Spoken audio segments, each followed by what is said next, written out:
I'm going to be dancing for that food. Because, you know, it releases the same as it do as a sexual pleasure, you know? It releases that. It makes you feel good.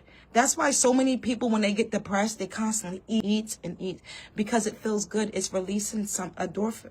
It's releasing something. You understand what I'm saying? It's releasing the same chemical substance that we release when we get an orgasm, when we eat food. Maybe not the same, but almost in the same, what you call it.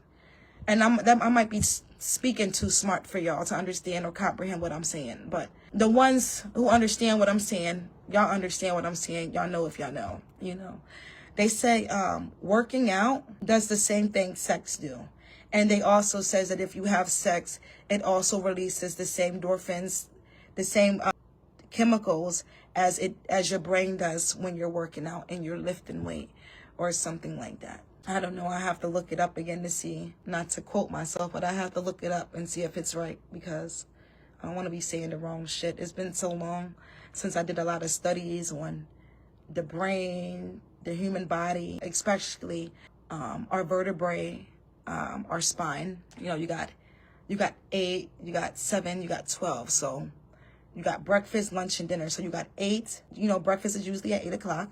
So you got 8, 12, and when is dinner? Well, dinner is usually held at 5. So you got, and that's how you break down the human spine to be able to calculate how many bones it takes to separate each vertebrae, you know, and each vertebrae that's back there, you have an electrical cord like thing that sparks through you, and that goes to your brain all the way up here into your brain.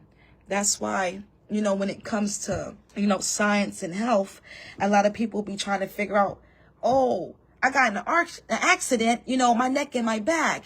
You wonder why people say that a lot. Is because they really can't detect, you know, back pain. So a lot of people, they end up neck and back, they really can't, you know, it takes a lot, I guess. I'm not sure. But they really can't distinguish if you got a severe back problem or something from this. Like, I don't know, you can easily lie and say, oh, my neck and my back, and you're going to walk out of there with lump sum of money. Let's just say that, okay?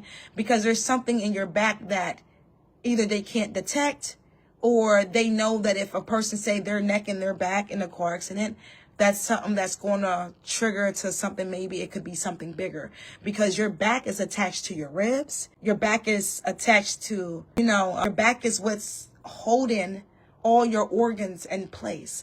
So you got the front of your body, and then you got the back of your body. Your back is supposed to protect your organs that help you survive. You got all of your spinal bones, but then you got these floating bones that they supposedly said that we don't need. Those are the extra little ribs that we have that goes at the very bottom. We call those the floating ribs, okay? Because they're still connected, but they had a good space between there. You understand that? So if you was to break your back, you're not only breaking your back, but you're going to paralyze your whole side of your body. That's why some people, they get into accidents, they end up becoming paralyzed from one side down, you know? And that's how powerful our vertebrae is. What are the vertebrae? Our vertebrae is each connection that makes up the human spine. Cardi B's following posted a story. I'm confused by that. I'm gonna have to look at that. But anyways, right? That makes up the spine. So when it comes to the nerves inside of your brain, we get everything that our body is connected to sends messages from the brain down back to the brain. And that's how we are able to tell when we're hungry, if something wrong with our eyes, if we're paralyzed. And when that happens, like my grandmother, it didn't have nothing to do with her spine, but honestly, she wasn't able to walk either. Only a certain distance, she had to be in wheelchairs. But when that happened, her eyesight happened too, and her body started happening. And then she needed people to help her clean her up. So, you know, I know I didn't skip subjects and stuff, but when it comes to spirituality, health, and in the physical body, you got to be able to understand all three. If you don't understand all three, then you won't understand anybody else, you know? You won't, you know? Like, when I say I was born with discernment, I was born probably with a certain amount of my brain capacity that I was able to unlock. And you can Google it or look it up in a science book. We are only able to use a certain amount of our brain because we are captivated by poisons and false narratives and people that's trying to keep us down from, you know, going to the next phases of things. And scientifically speaking, this is not speaking about being woke or chosen or discernment. This is speaking on real life factors and real, you know, life science and shit when it comes to, you know, us being able to utilize our whole brain. If we was able to really work our whole brain, you know how smart a lot of us will be? But a lot of us, we don't. We only utilize a certain parts of a fraction of certain parts of our brain that we use. And some people are geniuses, labeled geniuses, because they use majority of their whole brain, you know. And that goes back to, you know, your vertebrae and that invisible electric cord that goes from your vertebrae up to your brain that helps sends the signals to each part of your body, you know. That's why a baby know when to cry. A baby know, you know, that they can't talk yet, but a baby know, like, you're his mom. A baby know that, you know, I mean, you're supposed to feed him. A baby know that if they cry, you know, you understand or are supposed to understand what it wants, you know. You understand if a baby turns his head towards you and reaches towards you, that he wants to be picked up, you know. The same way as animals, we are able to understand animals of all forms. That's why certain people can walk into alligator den and not get ate like that. You're like, this person been in here for an hour now. What's going on? They still haven't got eaten by the alligator? That's why. You understand what I'm saying? Because there's people that just know how to use their abilities that was given to them by God. And there's people that know how to just utilize their abilities that they didn't even know that was given to them by God, you know.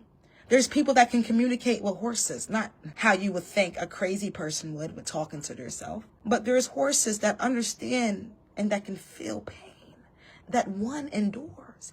And if you go to that horse and you lay your hand on that horse will either push you away or it will usher you to pet it more like this. And you will have no choice but to pet him because it's so cute.